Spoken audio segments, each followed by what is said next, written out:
ചില കുടുംബത്തിൽ ചില അനർത്ഥങ്ങൾ, പ്രാർത്ഥിക്കുന്ന ആത്മീയ മേഖലയിൽ ഇപ്പോൾ ചില അനർത്ഥങ്ങളുണ്ടാകും. ചിലപ്പോൾ കുഞ്ഞുങ്ങൾക്ക് ചിലപ്പോൾ മാരക രോഗം വരുന്നു, അല്ലെങ്കിൽ ഒരു തകർച്ച ഉണ്ടാകുന്നു, ഒരു വേദന വരുന്നു. എന്തുകൊണ്ട് ഇത് വരുന്നു? ദൈവം അനുവദിക്കുന്ന ഒരു മുള്ള്.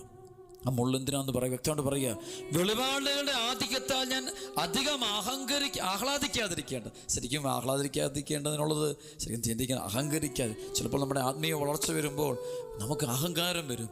എല്ലാം ശരിയായാൽ നമുക്ക് അഹങ്കാരമാണ്.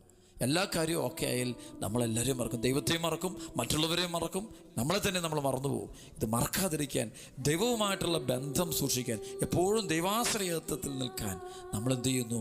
ആ മുള്ളു ദൈവം തന്നിരിക്കുക. ആ മുള്ളു ദൈവം തരിക. അഹങ്കരിക്കാതിരിക്കാൻ വേണ്ടി, നമ്മൾ താഴെ പോകാതിരിക്കാൻ, തകർന്നു പോകാതിരിക്കാൻ വേണ്ടി ദൈവം തരുന്ന വഴികളാണ് ഓരോ മുള്ളുകൾ. ചില പൈശാചിക പീഡനങ്ങൾ പോലും, ചില ദാരിദ്ര്യങ്ങൾ, ചില സ്വഭാവത്തിൽ ചില പ്രത്യേക സ്വഭാവങ്ങൾ പോലും, ആ ബലഹീനത അത് പാപമല്ല, പാപത്തിൻ്റെ ഒരു പ്രലോഭനമാണ്.